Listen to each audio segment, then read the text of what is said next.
Today, for my great recording, I've chosen Bob Marley's 9th studio album, Exodus. Now, I know many people who love Bob Marley will all have their favourite albums, and they'll say, oh no, the most important album is Catch a Fire or one of the others. But I've chosen Exodus for a very specific reason, which I will go into over the course of this video. And I think maybe Exodus is for Bob Marley what Wish You Were Here was for Pink Floyd, for example. And there's no denying the fact that Bob Marley changed the way people listen to music. I mean, he introduced a whole new culture of reggae to an audience that had never really been exposed to it. Maybe a Jimmy Cliff song, but not in its sense. And it spoke to people. I mean, I was 20 years old when Exodus came out in 1977. And at that time, I would have been listening to Led Zeppelin, Pink Floyd, all sorts of bands. Classical music, of course, because I was a bit of a nerd, still am. But reggae and Bob Marley just really spoke to us. I mean, I suppose, especially in the earlier works, tracks like Get Up, Stand Up, those sort of tracks, and the whole of Exodus Side 1 spoke to this the slight anger in me and in the younger generation, you know, fight for your rights, and you had this vision of one love. There was a whole message wherever you went, and even if you weren't religious, he seemed to touch on a common human emotion, especially in the younger generation. So today, yes, it's Exodus. It's an incredible album. I will be playing a few excerpts from it.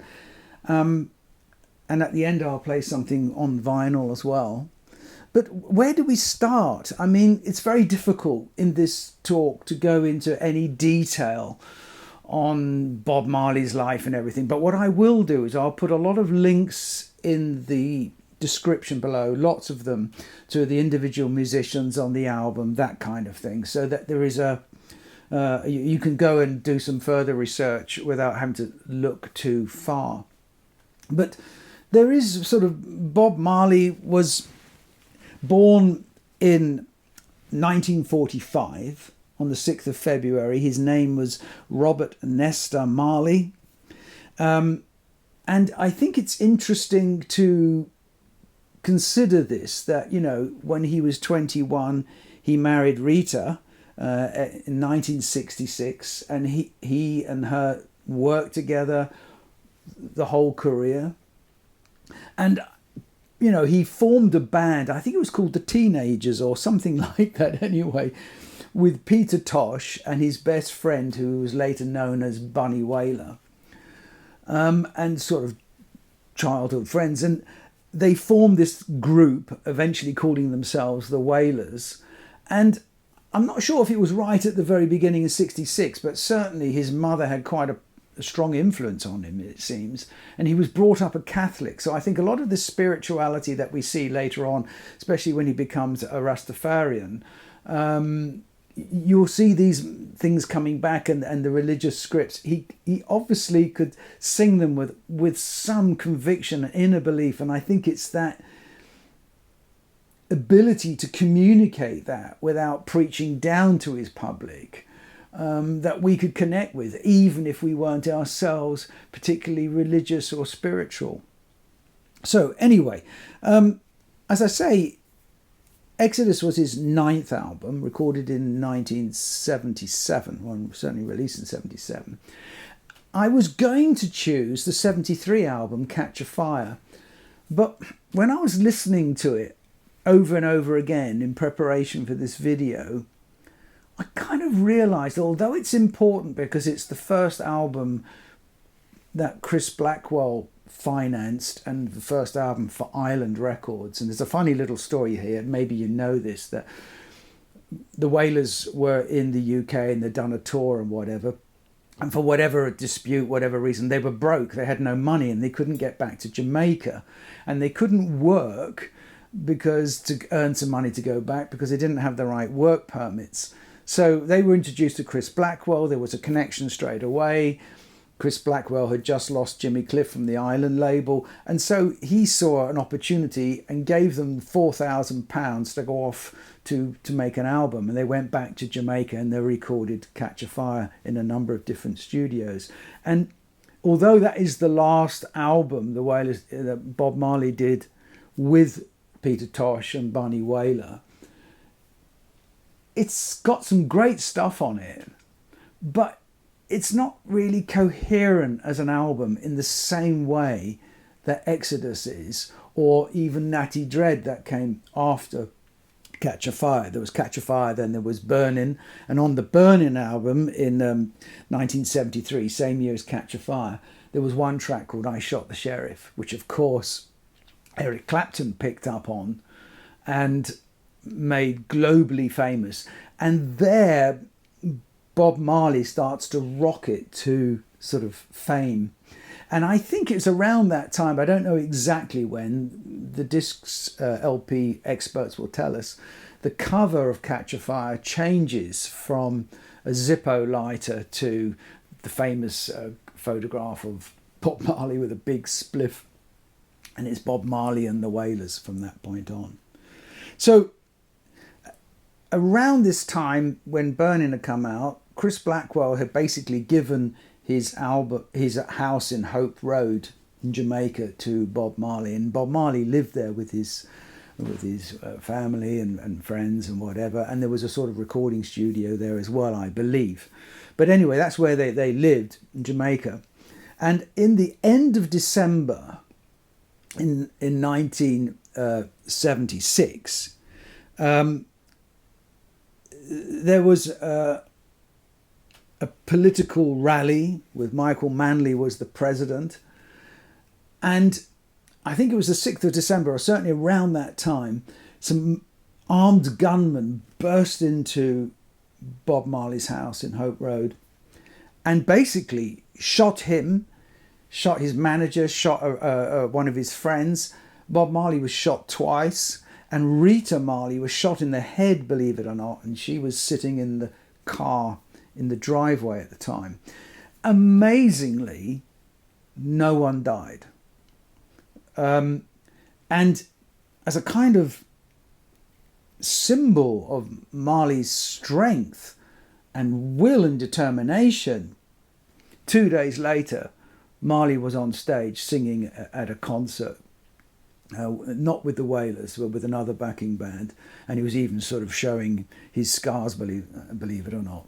So it was amazing. But at the end of the year, I don't know if he got spooked or he was probably strongly advised by Blackwell and other people to come to the UK, and that's what he and Rita and the Wailers did. They moved to the UK, and he spent the next 2 or 3 years there.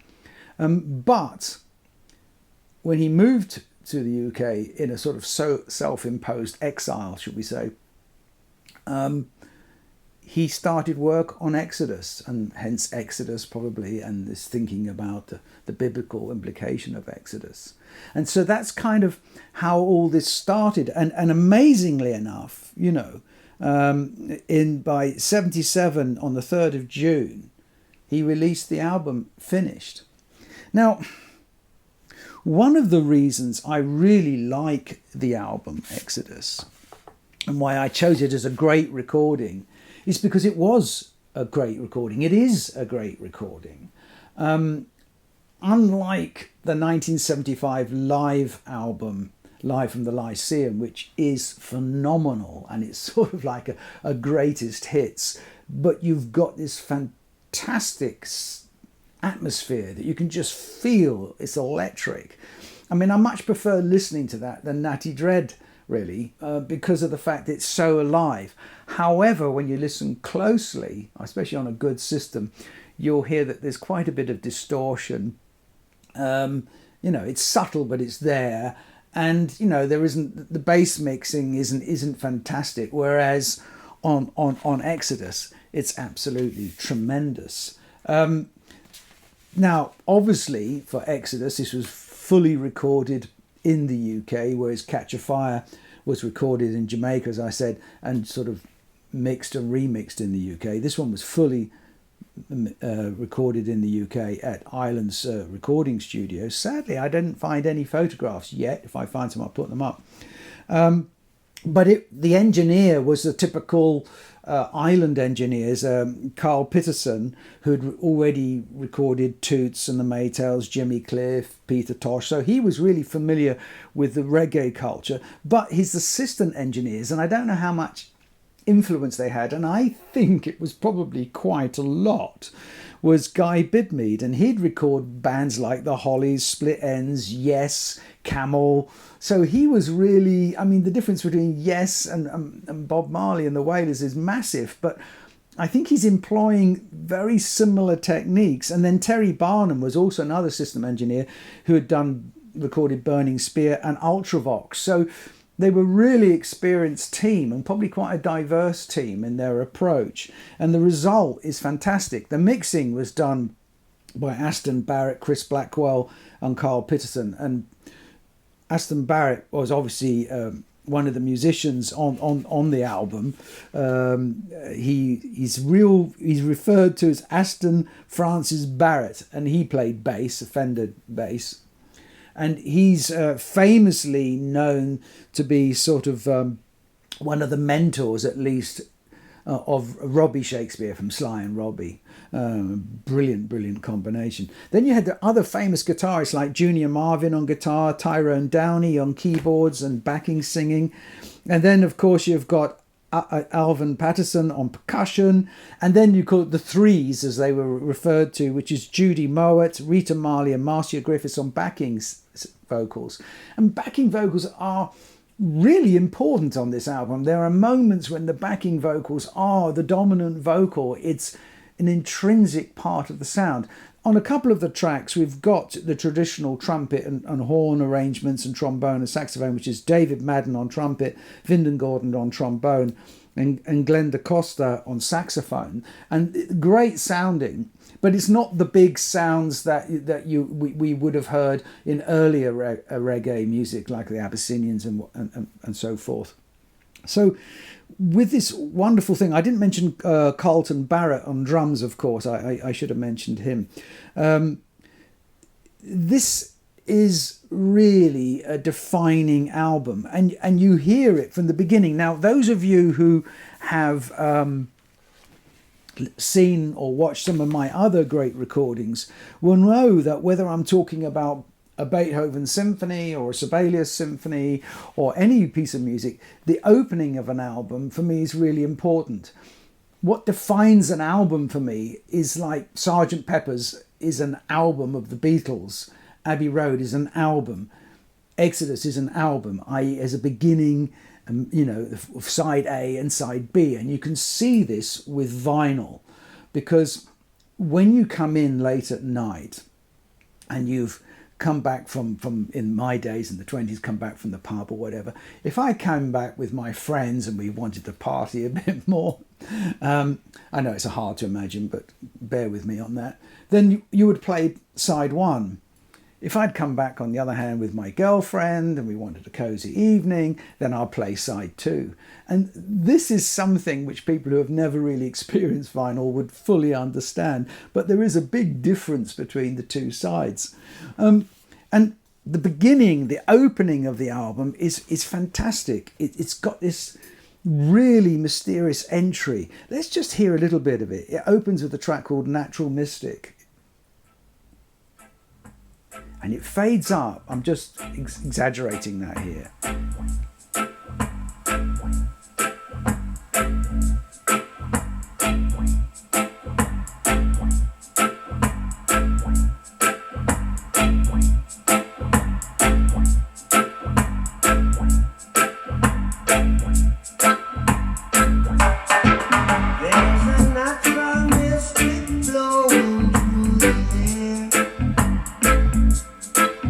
If you listen carefully now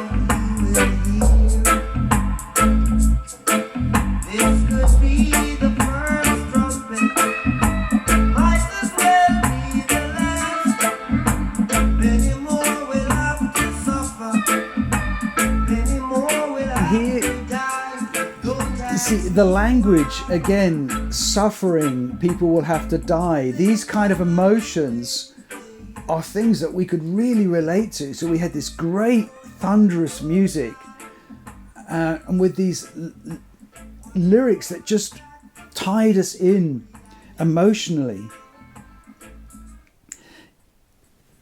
And that bass is phenomenal, isn't it? If you're lucky enough to have speakers, obviously if you've got a subwoofer, you'll get it, but it's not quite the same. Listening to a floor standing speaker without a subwoofer and that sort of natural detail bass is fabulous. I don't know whether my in-room microphone is picking this up, but it is nice. There is a little bit of a buzz somewhere here in the room, I've noticed today. I'm not quite sure.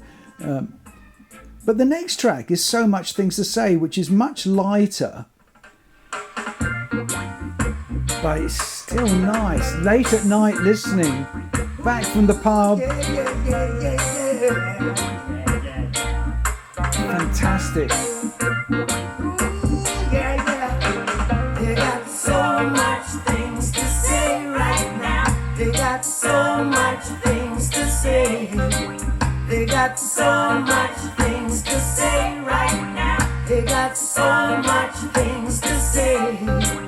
Hey, but I'll never forget no way they crucified Jesus Christ. I'll never forget no way they sold Marcus Garvey for right. I suppose you could say that the lyrics must have been influenced by the fact that they were all nearly killed shortly before recording it. And it must have awakened a feeling of vulnerability. It must have faced their own mortality. And I think this depth is in there because a lot of the tracks, like the next track, Guiltiness, are there. And this is a little bit more focused towards, the people in power, corruption and those things. And he must have been very, very aware of it at the time. It's just to remind you what Guiltiness is. And it's a strange thing about this album is the tracks titles are the ones that I think, oh, Guiltiness, which one is that? Oh, yeah. That's this one, isn't it? Nice brass section. This is really a little bit back to previous reggae style.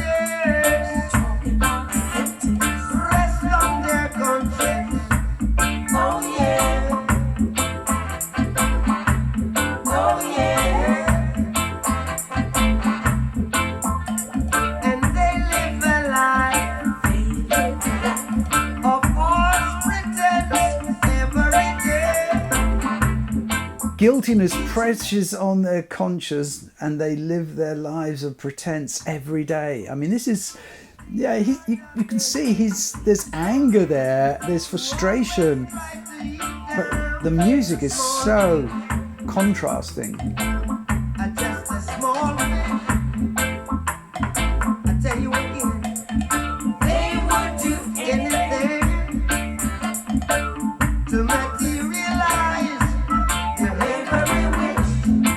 They will do everything to materialize their every wish.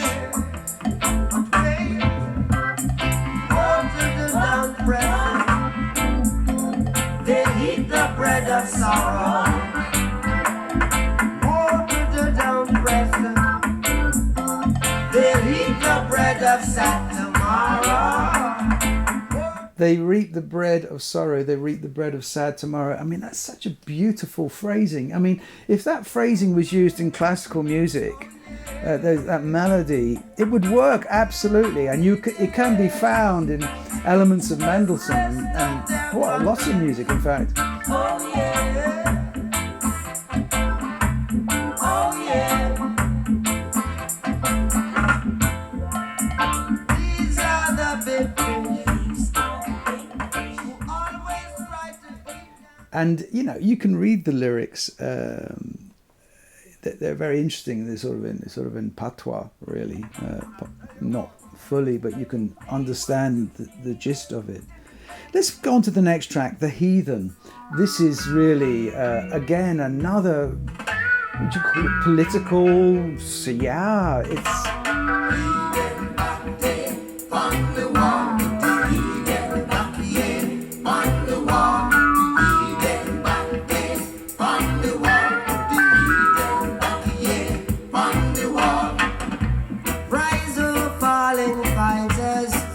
to action. Rise and take your stance again.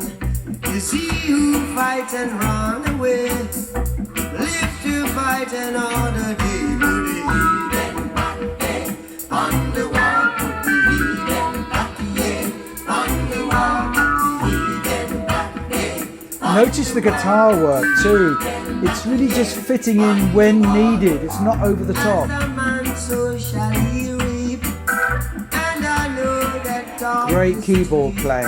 but the hotter the battle, and the sweeter the victory. Put the heat and back day on the wall. Put the heat and back day. This is really minimalist stuff, but it's so beautifully done. The musicians aren't just repeating every phrase exactly the same. Each time there's something slightly different going on. It's very subtle. But at the end of that track, you have the title track, Exodus. And again, it's got that fabulous, fabulous opening, and it really gives you the feeling of what they're talking about, you know, the Exodus and the relationship, you know, the obviously the reference back to the biblical movement.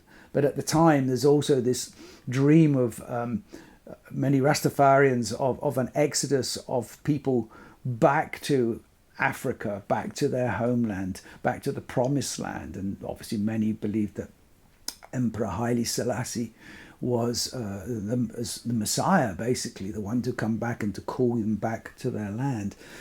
It all seems a bit nonsensical to a lot of people, but when you analyze any religion, whether it's Jesus or any of the others, and I don't want to get into any big arguments here, but they are portrayed as people in that sense, and you either believe in that person and you believe in that person was the Messiah or not. But the way that Bob Marley sung about it, and some other reggae artists as well, which I'll come to at the end of this talk, really makes you can take it on a universal level, or you just take it on a very specific level. So the Rastafarians will listen to it and go, yes. But me, as a sort of Christian at the time, would also be able to identify with the language. And now, as an atheist, someone who doesn't believe in God or anything at this moment, then I can take it as well, that this promised land, I fully understand and can appreciate and can empathize with that feeling. Let's listen to the beginning of Exodus, because it is absolutely marvelous. I used to test my speakers out when I was building speakers with this track, because as it builds, you get this thunderous bass.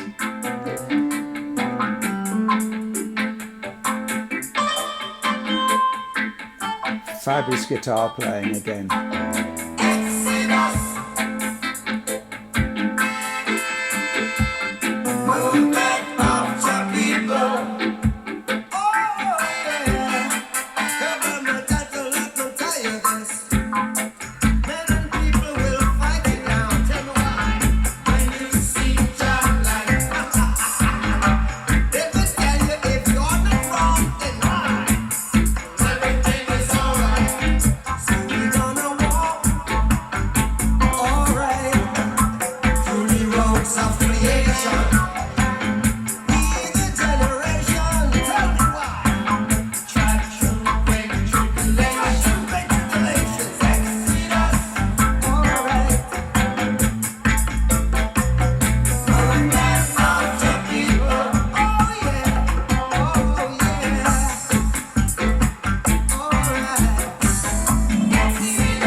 If you are a reggae lover, I'm sure you can get into that. Now, I know this music isn't for everyone, and it maybe isn't the sophistication that you can find in jazz or the intellectual brilliance of a Beethoven string quartet construction, but it's just, it's, for me, it's as powerful, if not more powerful, than the emotion that can be stirred by very powerful hymns that I was brought up with, which you hear again as an adult, and it brings back lots of memories. But now, imagine again that you've come in. It's the evening, and you want a romantic evening rather than a challenging one. Then you could put on Jammin', which is the side 2. Straight away, you feel cool and good.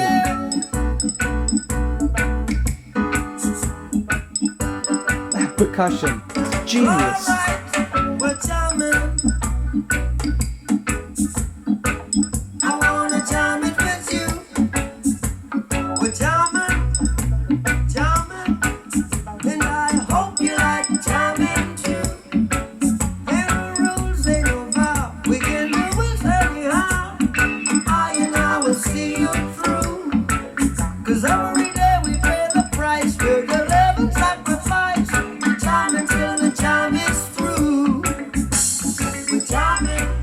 Now in England, when I was growing up, all the pubs closed at around 10:30 or 11 o'clock, I think, on a Saturday. And of course that was way too early for young people.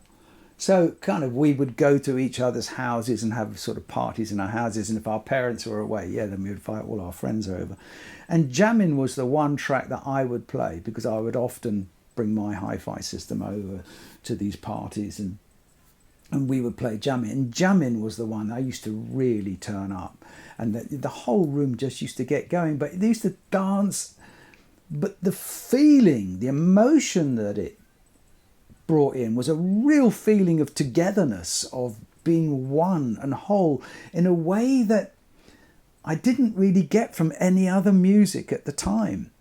The rock music from Led Zeppelin and stuff like that could be great, it could be very moving, could be very powerful, Deep Purple, these sort of things, But it was an individual experience. You might have been surrounded by other people, but when you were at a reggae concert or when you're listening to Jammin' and you're together, dancing together, it becomes a holistic experience. That's a very special thing, and this album had it in bucket loads. Now the next track, Waiting in Vain, is maybe a little bit commercial for some, for the real reggae purists. You might think, it's a bit commercial, but if you're driving in a car, sunroof down, driving along in my little MG in the sunshine, and this track comes on, the seat, wow.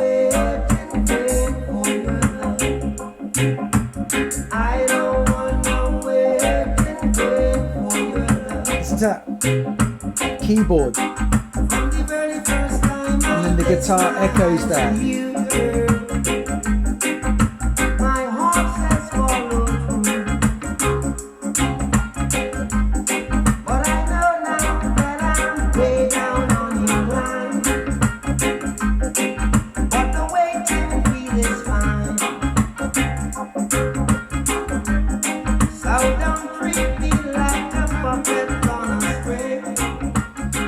I'm sorry to cut these short, but for copyright reasons we have to do this. We can't just play the whole album.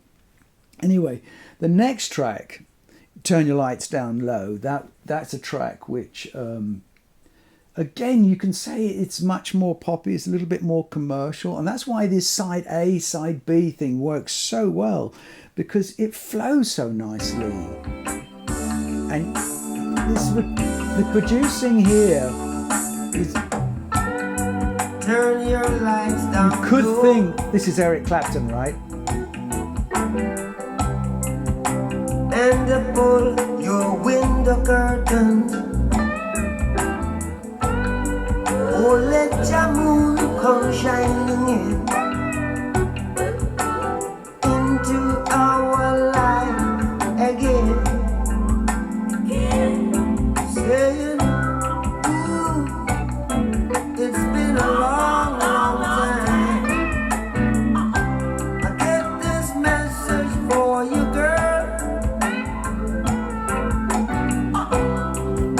But it seems I was never on time. It also reminds me of Daryl Hall and John Oates, in fact. You know what I mean? Here we go.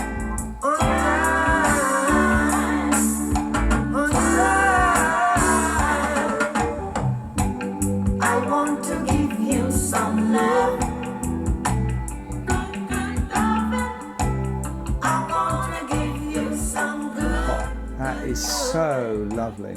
Again, a great track when you're driving on a road trip.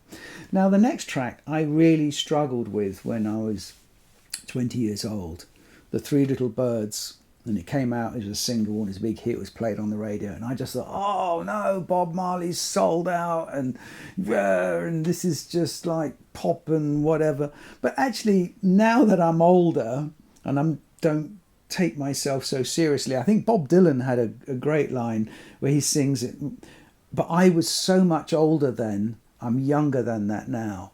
And now when I listen to Three Little Birds, I just take it for what it is, a really lovely song. A song, you can interpret it to mean anything, you can just take it in on its face value. It was just an observation of nature, if you wish, and why not? It's a great song. Wish I'd written it.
Again, there are biblical connections here, you know, with the parable of the birds and the barn and all the rest of it. But it's just a nice, simple, beautiful song, and you can imagine that, especially after Bob Marley died, which he did tragically die just 2 years after this album came out. He had cancer in his toe, under his toe, in a place where you would never imagine it. Expected to be, the doctors saw the importance of it, said, right, we need to amputate your toe. Bob Marley didn't want to. He said it'd be too interrupting into his touring and in his career at that moment. So they just did a sort of patch-up operation. But sadly, 2 years later, the cancer had moved to his brain, to his lungs and his liver, and he sadly passed away. And so after he passed away, that song took on a new meaning for me, and it became a kind of, you know, because I had some other tragedy in my life at that point as well. I lost a very good friend, and I think, you know, that song was very cathartic, really. It really helped me through difficult times, and I bet it helped a lot of people through difficult times. But the album ends, of course, with One Love, People Get Ready, which is a refer to Curtis Mayfield. But this is just so fantastic, isn't it? Again, you get this feeling of really being together. And when you play this at a party, it's such a lovely feeling. One love,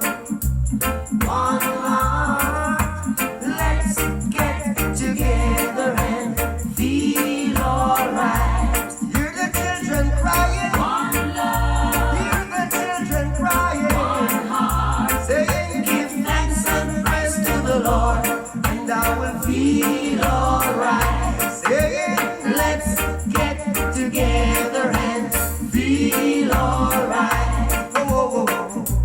Let them all pass all their dirty remarks. One love. And again here, this message of saying, you know, don't let these things get to you. You know, these things are going to happen. With one love, we can overcome everything. Yeah, it's beautiful. I think it's fantastic writing, and anyone else. And the one thing I want to sort of, I'm very grateful to Bob Marley for, was because for many years, for me, reggae was Bob Marley, Jimmy Cliff, and that was about it. But I met a guy called Simon Buckland who took a lot of photographs of reggae artists, and he introduced me to a lot of other artists, which in a way you can say I only really got to them through Bob Marley. And one of them is a band called Mighty Diamonds. If you don't know the Mighty Diamonds, look them up. They were around and recording at the same time as Bob Marley. And this is a track from the Mighty Diamonds' Right Time album called I Need a Roof. Listen to this. Remember when you round 6 months, time I go train, yeah. Everybody I go run train. Even money.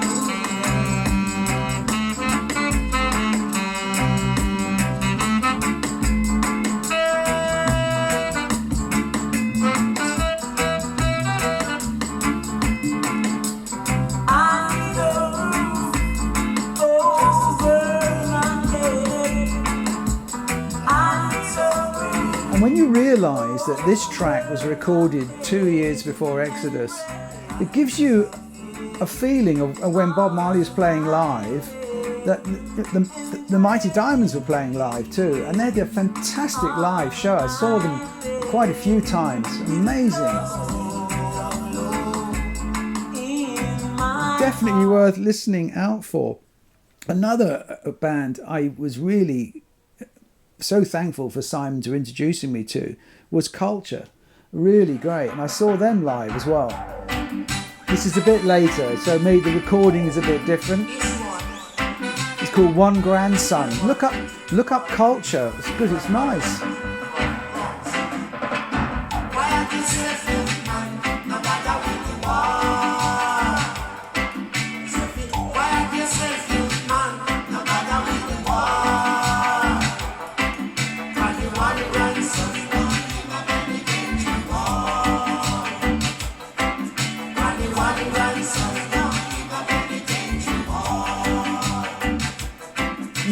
Now, obviously, there were quite a few reggae bands who became quite big as well, and because they were sort of very well recorded, the sort of Steely Dan of reggae. And one of the ones I'm thinking is Steel Pulse, and this is a track called Not King James Version, which is a great track. Steel Pulse, if you haven't heard them for a while, why don't you dig out some albums? Okay, it's really maybe a little bit more dated than Bob Marley. And it's a version, and no King James version. 'Cause out of Africa came the Garden of Eden. This year, and it's a version, and no King James version. I love the way they changed the rhythm on the second and third. Came the Garden of Eden. Hidden from me, I was never told. No way. Ancient prophets, black and bold. There's just so much great reggae music which is never played on the radio. Easy to find if you know what to look for. But this music for me, it touches a part of my soul, and that's what you want music to do. Okay, I know, it's not for everyone.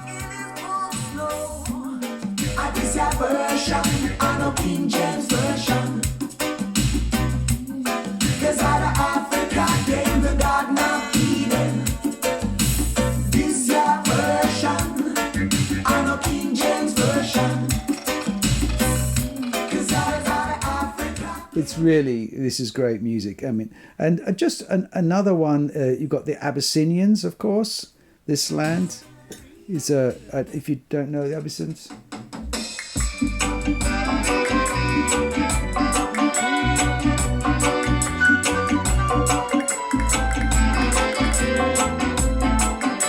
This is really classic reggae for me.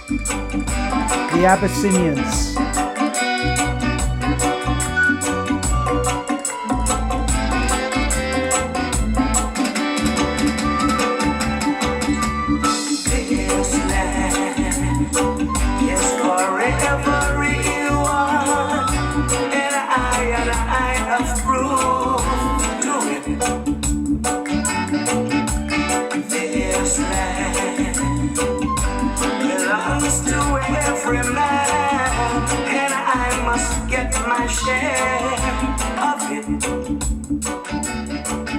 And then of course there's so many other artists like Freddie McGregor and all the others.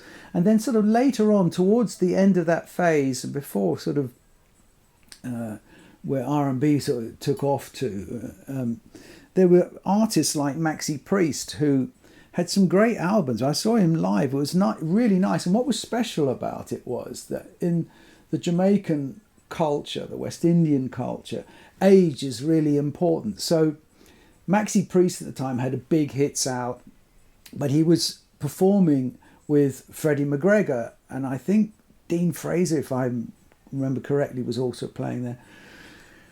But Freddie McGregor was much older, and so there was this deep respect between the two, you know, and there's a respect that was shown to Freddie McGregor that was really, really nice to see and beautiful to witness. But I'm going to play you a little track called Crazy Love, which you know the track, but listen to his voice. I find it so fabulous. He's got fantastic timbre to his voice. I like the version of this song.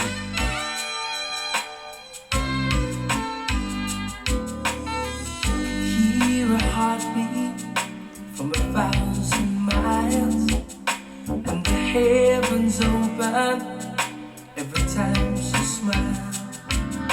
And when I come to her, that's where I belong.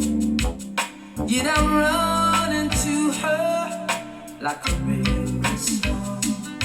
She give me love, love, love, love, crazy love. She give me love, love, love, love, crazy love. She gotta find some steamer when I'm feeling low down.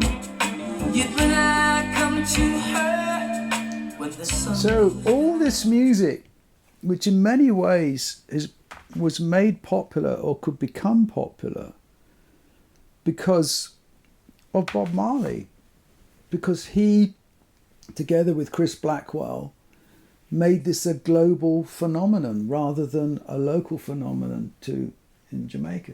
Well, I thought maybe to end, we could play out with some vinyl. And I've got on here Natural Mystic, the first track of the album, on my turntable. Now, you may have noticed I've got two turntables. This is the Riga Naya, which Riga have just sent to me, and this is the P10, which I've done a whole video on. And I'm going to be comparing the two. I've set them all up with identical cartridges. Well, Riga came and set them up for me, and I'm going to be comparing the two. And my next video is going to be on this turntable, and could this amazing Naya turntable sound better than my already fabulous P10. But let's listen to this. It fades in, don't forget.